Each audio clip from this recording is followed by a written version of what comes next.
হিন্দুত্ববাদীদের কাছে হিন্দু প্রধান ভারতের যে ধারণা তা একটা সময় ছিল একদম দিবাস্বপ্ন। এখন ভারতে বিভিন্ন ধর্মের 140 কোটি মানুষ বসবাস করে। এই সময়টাতে ওই হিন্দু প্রধান রাষ্ট্রের যে ধারণা তা অনেকটাই সামনে চলে এসেছে। ভারতের প্রধানমন্ত্রী নরেন্দ্র মোদীর অধীনে গত এক দশকে ভারত রাষ্ট্রের যে ধর্মনিরপেক্ষ চরিত্র বা পরিচয় ছিল সেটা ব্যাপকভাবে হ্রাস পেয়েছে। এই যে রূপান্তরটি হলো, এর পিছনে সবচেয়ে বড় শক্তি হিসেবে কাজ করেছে রাষ্ট্রীয় স্বয়ংসেবক সংঘ বা আরএসএস। এটি একটি বিশাল সংগঠন।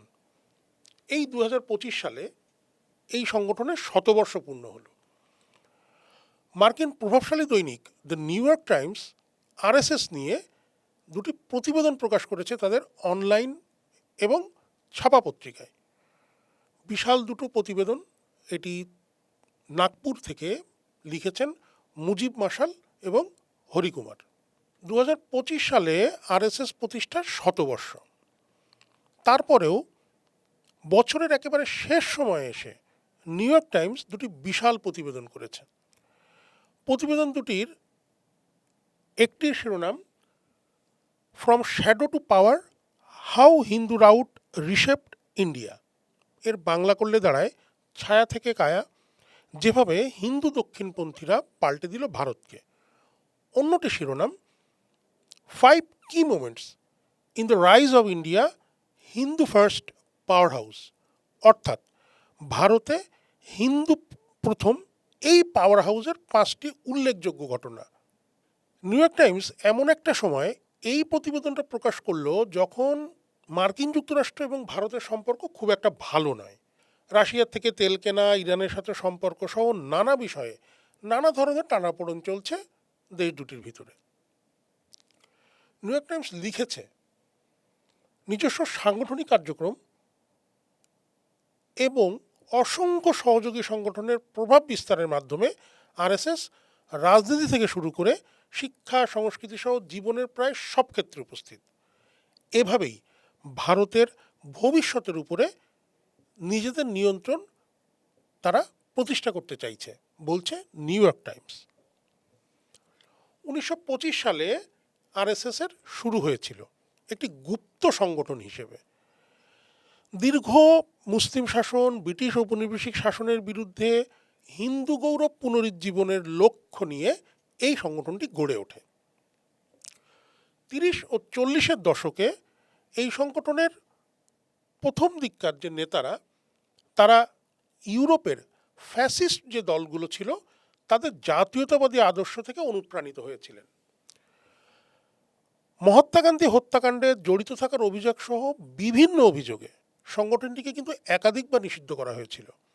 তারপরেও এই সংগঠনটি টিকে আছে এবং বলা হয় বর্তমান বিশ্বের সবচেয়ে বৃহৎ ডানপন্থী সংগঠন এটি, আরএসএস। নিউ ইয়র্ক টাইমস লিখছে, আরএসএস এর সবচেয়ে উচ্চাকাঙ্ক্ষী ও সক্রিয় সদস্যদের একজন হচ্ছেন ভারতের বর্তমান প্রধানমন্ত্রী নরেন্দ্র মোদী। নরেন্দ্র মোদী গত এক দশকেরও বেশি সময় ধরে ভারতের ক্ষমতার সবচেয়ে শীর্ষ ব্যক্তিত্ব। মোদীর সঙ্গে কিন্তু আরএসএস এর মাঝে মাঝে নানান বিষয়ে মনোমালিন্য হয়েছে।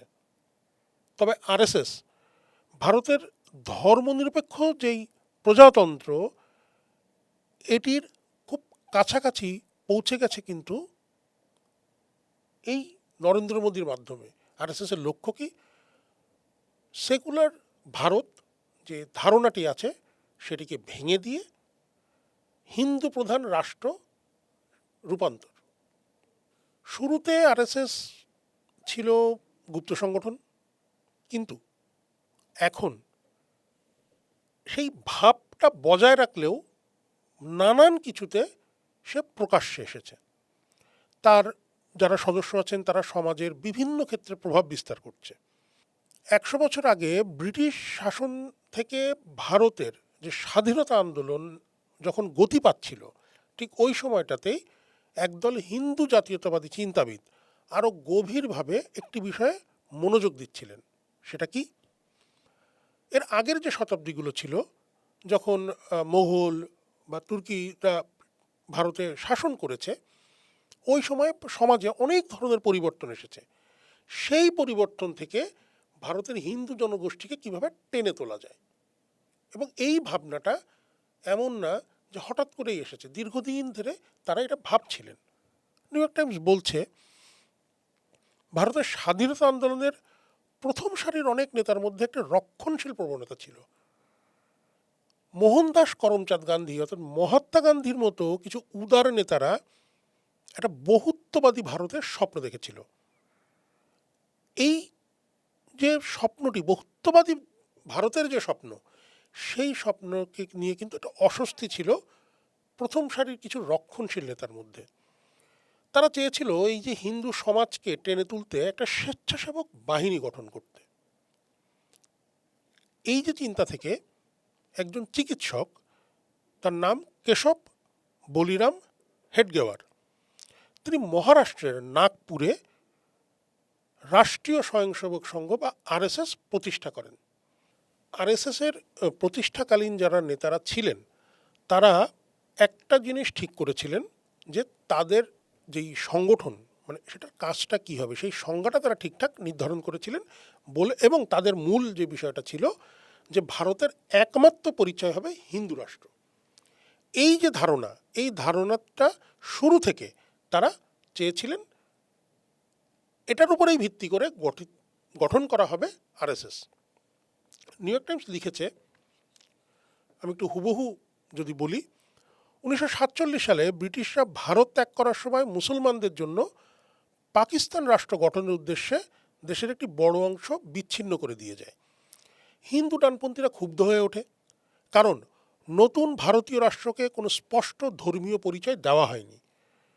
মহাত্মা গান্ধী আজও ভারতের রাজনীতিতে প্রভাব বিস্তারকারী একজন ব্যক্তিত্ব এবং সারা বিশ্বে তার পরিচিতি আছে। এই হিন্দু ডানপন্থীদের অনেকেই গান্ধীকে বিশ্বাসঘাতক মনে করতেন, কারণ তিনি অসাম্প্রদায়িক নীতিতে বিশ্বাসী ছিলেন। আর আরএসএস চেয়েছিল ভারতকে একটি হিন্দু রাষ্ট্র হিসেবে পরিচয় দিতে। এই কারণেই তারা মনে করতেন মহাত্মা গান্ধী একজন বিশ্বাসঘাতক। নথুরাম বিনায়ক গডসে একজন হিন্দু উগ্রবাদী। 1948 সালে 30 জানুয়ারি দিল্লিতে একটা প্রার্থনা সভায় খুব কাছ থেকে মহাত্মা গান্ধীকে তিনি গুলি করেন, তাকে হত্যা করা হয়। এই নথুরাম গডসে কিন্তু আরএসএসের সদস্য ছিল, কিন্তু আরএসএসের দাবি কী ছিল, যে নথুরাম গডসে নাকি গান্ধীকে হত্যা করার আগে তাদের সংগঠন আরএসএস ছেড়ে দেয়। এই ঘটনার পরে ভারত সরকার খুব কঠোর পদক্ষেপ নেয়, আরএসএসকে নিষিদ্ধ করা হয়, এবং সেই নিষিদ্ধটা প্রায় 1 বছরেরও বেশি সময় ছিল। এরপরে 1975 সাল, ভারতে তখন প্রধানমন্ত্রী ইন্দিরা গান্ধী, তিনি কংগ্রেসের নেত্রী। ইন্দিরা গান্ধী একটা পর্যায়ে এসে ভারতে গণতন্ত্র স্থগিত করে জরুরি অবস্থা জারি করে। বহু বিরোধী দলের নেতাকর্মীকে গ্রেপ্তার করা হয়, জেল দেওয়া হয়, নানান রকমের অত্যাচার, রাজনৈতিক নানান ধরনের প্রতিহিংসামূলক কর্মকাণ্ড করেন। এই সময়ে আরএসএস কিন্তু ইন্দিরা গান্ধীর নিপীড়নের শিকার হয়। নিউ ইয়র্ক টাইমস লিখছে, বিপুল সংখ্যক আরএসএস নেতাকে ওই সময় গ্রেপ্তার করা হয়। 1977 সালে ইন্দিরা গান্ধী ক্ষমতাচ্যুত হলে আরএসএসের রাজনৈতিক শাখার যে সদস্য যারা ছিলেন, তারা জনতা পার্টি নামে দল গঠন করে জোট সরকার গঠন করে।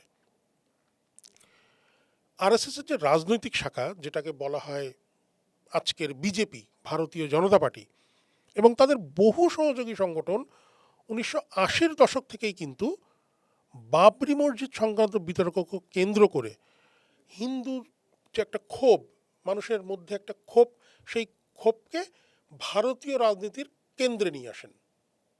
1992 সালের 6 ডিসেম্বর যখন আরএসএসের উস্কানিতে বিপুল সংখ্যক জনতা বাবরি মসজিদ ভেঙে ফেলে, তখন একটি স্লোগান উঠেছিল, যে স্লোগানটি আজকে ভারতে খুবই পরিচিত স্লোগান, জয় শ্রীরাম।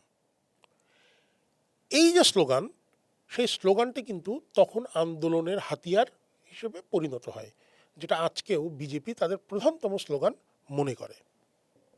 নিউ ইয়র্ক টাইমসের হিসেবে এখন আরএসএসের সারা ভারতে ৮৩,০০০ শাখা রয়েছে। পাড়া মহল্লা থেকে শুরু করে জাতীয় পর্যায় পর্যন্ত তারা বিভিন্ন হোয়াটসঅ্যাপ গ্রুপ দিয়ে সকল সদস্যকে একটা জায়গার মধ্যে রেখে দেয়, তাদের মতাদর্শ প্রচার করে, তাদের বিভিন্ন বক্তব্য সেটা সদস্যদের কাছে পৌঁছে যায়। খুব সম্প্রতি এক বক্তৃতায় আরএসএসের যে বর্তমান প্রধান, অর্থাৎ উনি ষষ্ঠ প্রধান মোহন ভাগবত বলেছেন যে গত ১০০ বছর ধরে আমাদের স্বেচ্ছাসেবকরা সব ধরনের পরিস্থিতির মধ্যেও এই ব্যবস্থাটাকে ধারাবাহিকভাবে টিকিয়ে রেখেছেন। কোন ব্যবস্থা? এই যে সদস্যদেরকে এক জায়গায় করে রাখা, তাদেরকে দলের বা সংগঠনের যেই বক্তব্য সেই বক্তব্যকে সরাসরি পৌঁছে দেওয়া, তাদেরকে একটা শৃঙ্খলার মধ্যে রাখা, এই যে ব্যবস্থা সেই ব্যবস্থাটার কথাই বলছেন মোহন ভাগবত। নিউ ইয়র্ক টাইমসের প্রতিবেদনে বলা হয়েছে যে আরএসএসের সদস্য হিসেবে যারা আছেন তারা খুব গর্বের সঙ্গে পরিচয় দেয় তাদের যে উগ্র ধর্মীয় যে চিন্তাভাবনা, যেটার সে তার চালিকা শক্তি মনে করে, সেখানে সে চায় ধর্মের ভিত্তিতে জনজীবনকে তারা নিয়ন্ত্রণ করে, মুসলিম ব্যবসায়ীদের বিরুদ্ধে অর্থনৈতিক বয়কট কার্যকর করে। আরএসএস যে হিন্দু ধর্মীয় যেসব উৎসব আছে বিভিন্ন সময়ে, এগুলো হয়তো হাজার হাজার বছর ধরে গড়ে উঠেছে, শত শত বছরের একটি সংস্কৃতি হিসেবে গড়ে উঠেছে, সেগুলোকে তাদের শক্তি প্রদর্শনের মঞ্চে পরিণত করেছে। তারা তাদের বিরুদ্ধে অভিযোগ রয়েছে গির্জা ভাঙচুর করে, বড়দিনের উৎসবে তাণ্ডব চালায়, এমনও ঘটেছে যে মুসলিম কবর খুঁড়ে লাশ তুলেছে। আন্তধর্মীয় সম্পর্কের সন্দেহে তারা ট্রেন থেকে যুগলকে টেনে পিটিয়েছে, আর গরুর মাংস বহন করার অপরাধে অনেক মুসলমানকে তারা পিটিয়েছে। নিউ ইয়র্ক টাইমস তাদের প্রতিবেদনে এই বিষয়গুলো উল্লেখ করেছে। 2014 সালে যখন আরএসএসের খুবই সক্রিয় সদস্য নরেন্দ্র মোদী ভারতের প্রধানমন্ত্রী হন, আরএসএসের সেই বহুদিনের ইচ্ছা কিন্তু একটা বাস্তব আকাঙ্ক্ষা পাওয়ার যে রূপ সেভাবে প্রকাশ পায়। এর আগে আরএসএস অবশ্য একবার ক্ষমতায় এসেছিল 90-এর দশকে, বিজেপি যখন সরকার গঠন করে অটল বিহারী বাজপেয়ীর নেতৃত্বে। তবে সেই সময় তাদের প্রভাব অতটা ছিল না, কারণ অটল বিহারী বাজপেয়ী অনেক বেশি বাস্তববাদী চিন্তার মানুষ ছিলেন বলে বিশ্লেষকরা মনে করেন। নরেন্দ্র মোদীর সময়ে আরএসএস যতটা পৌঁছে গেছে বিভিন্ন জায়গায়, এই সময়টাতে অর্থাৎ অটল বিহারী বাজপেয়ীর সময়টাতে কিন্তু তারা এটা পারেনি। মোদী সরকার আরএসএসের আরেকটি বহুদিনের লক্ষ্য বাস্তবায়ন করে, সেটি হলো ভারতের একমাত্র মুসলিম অধ্যুষিত যে রাজ্য জম্মু ও কাশ্মীরের যে আধা স্বায়ত্তশাসন, সেটাকে তারা বাতিল করে সরাসরি কেন্দ্রের নিয়ন্ত্রণে নিয়ে আসে। আরএসএসের যেই স্বপ্ন, সেই স্বপ্ন পূরণের একটা ধাপ হয়তো এর মধ্যে বাস্তবায়ন হলো। সম্প্রতি নাগপুরে যে আরএসএসের শতবর্ষ পালন হলো, সেখানে একটা সৌজন্যমূলকভাবে সকল ধর্মের নেতাকে তারা আমন্ত্রণ জানায়। মোহন ভাগবত সেখানে বক্তব্য দেয়, কিন্তু তিনি কিন্তু তার বক্তব্যে সাম্প্রদায়িকতাকে নিরুৎসাহিত করেছেন। আইরনি না? তবে মোহন ভাগবত কিন্তু যে বক্তৃতাটা রেখেছিলেন সেখানে একটু ফাঁক রয়ে গেছে। কি? ওই দিন তিনি বলেন, সমাজের ভালো মানুষ ও তরুণ প্রজন্মকেও সজাগ ও সংগঠিত থাকতে হবে, প্রয়োজনে তাদের হস্তক্ষেপও করতে হবে। এই যে এক ধরনের দ্ব্যর্থবোধক কথা, সেটা আসলে বাস্তবে কিভাবে কাজ করে তা বুঝতে গেলে আরেকটি রাজ্য ভারতের খুবই ভারতের রাজনীতিতে একটি ফ্যাক্টর রাজ্য বলা হয়, সেটার দিকে তাকাতে হবে। সেটা হচ্ছে উত্তরপ্রদেশ। এর জনসংখ্যা 20 কোটিরও বেশি।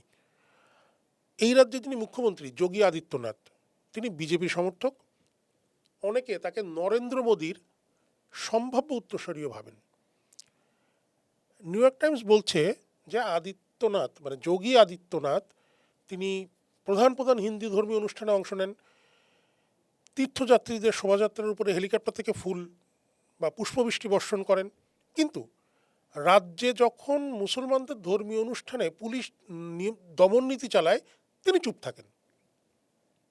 এই আরএসএসের যখন শতবর্ষ হচ্ছে, তখন উত্তরপ্রদেশের কিছু অংশ বেশ কিছুদিন ধরে অশান্ত ছিল, সরকার ইন্টারনেট বন্ধ করে দেয়। মুসলমানদের শেষ নবী হজরত মুহাম্মদ সাল্লাল্লাহু সাল্লামের জন্মদিনে আই লাভ মুহাম্মদ নামে একটি প্ল্যাকার্ড বা বড় সাইনবোর্ড প্রদর্শন করে কিছু মানুষ রাস্তায় একটি মিছিল করে। ওখানে পুলিশ তাদেরকে গ্রেপ্তার করে।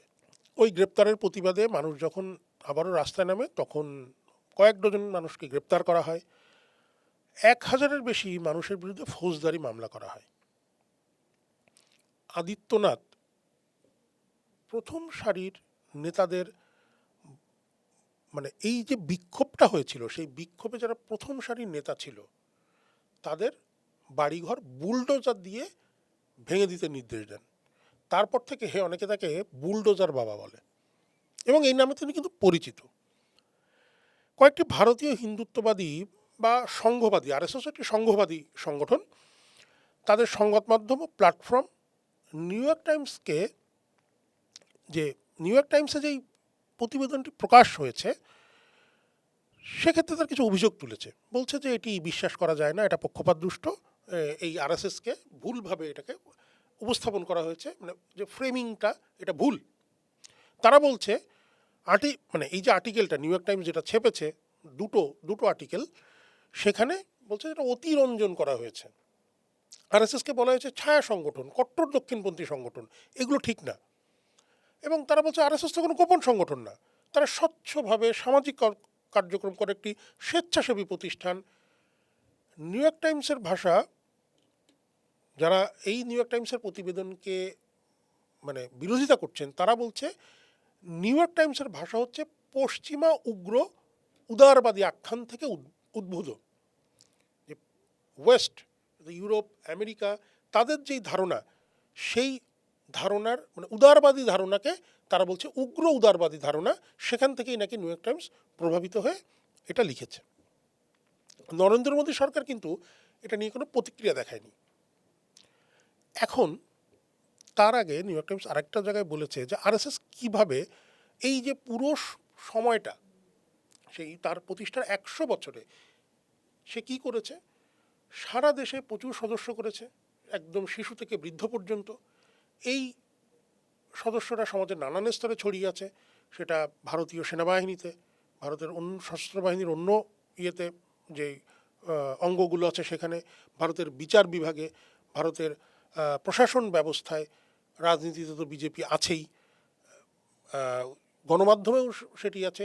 এই যে ব্যাপক হারে সে প্রভাব বিস্তার করেছে এবং তার যে মতামত এবং সে যেটা চায় ভারতকে একটি হিন্দু রাষ্ট্র হিসেবে প্রতিষ্ঠা করতে, ভারতের যেই মানে উদারনৈতিক যে একটি সেকুলার ভারতের যেই ধারণা ভারতীয় সংবিধানে এখনও বহন করে, সেটিকে সরিয়ে দিয়ে সে যে একটি হিন্দুত্ববাদী রাষ্ট্র হিসেবে ভারতকে প্রতিষ্ঠা করতে চায়, সেখানে মতামত সে তৈরি করেছে। কিন্তু গত 100 বছর ধরে সমাজের সব স্তরে সেটা নিয়ন্ত্রণমূলক ব্যবস্থার মধ্যে দিয়ে যাচ্ছে। নিউ ইয়র্ক টাইমসের যে দুটো প্রতিবেদন প্রকাশ করেছে তা নিয়ে কিন্তু নরেন্দ্র মোদী সরকার বা নরেন্দ্র মোদী কোনো ধরনের কোনো প্রতিক্রিয়া কিন্তু দেখায়নি। নিউ ইয়র্ক টাইমস একটা প্রতিবেদনে বলেছিল যে দিল্লির একটি বামপন্থী online news portal news click চীনের কাছ থেকে অর্থ পায়, এরকম একটি খবর তারা প্রকাশ করেছিল। তখন কিন্তু মোদী সরকারের যে রাষ্ট্রীয় বাহিনী ওই পোর্টালের বিরুদ্ধে ঝাঁপিয়ে পড়ে। নিউজ ক্লিকের যে প্রধান সম্পাদক প্রবীর পুরকায়স্থ, তিনি দীর্ঘদিন কারাগারে ছিলেন, পরে সব অভিযোগ মিথ্যা প্রমাণিত হয়, প্রবীর বেকসুর খালাস পান।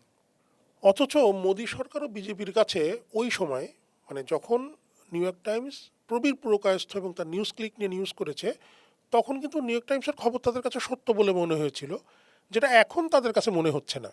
এই যখন নিউ ইয়র্ক টাইমস এই আরএসএস নিয়ে দুটি প্রতিবেদন প্রকাশ করলো, এখন তারা অখুশি। তাদের অভিযোগ যে মোদী সরকার, নরেন্দ্র মোদী এবং আরএসএসের বদনাম করতেই নিউ ইয়র্ক টাইমস এই প্রতিবেদন প্রকাশ করেছে।